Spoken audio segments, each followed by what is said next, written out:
Good morning mga kagaya. Ayan, ito yung ating all meaty na harvest for this week. Ayan.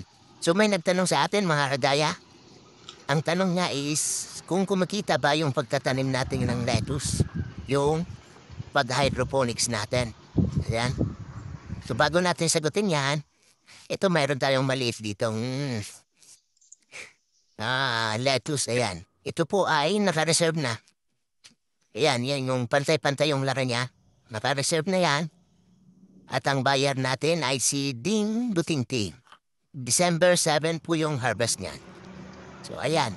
Ayan, kagaya. Nagtatanong ka kung kumikita tayo.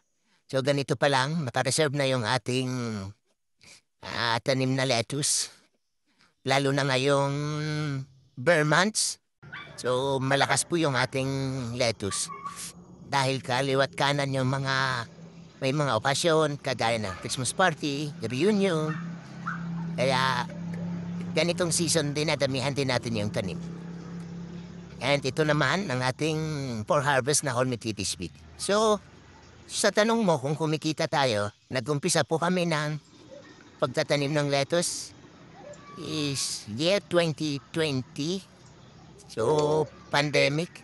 So, hanggang ngayon, almost 5 years na, nagtatanim pa rin tayo.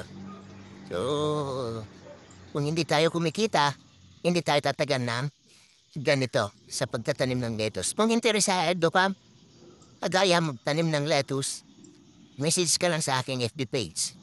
Pa-follow na lang ng aking FB page and subscribe sa aking YouTube channel. Madami rin tayong na-upload na video sa ating YouTube channel, so bisitahin mo na lang, kagaya. Maraming salamat and happy farming!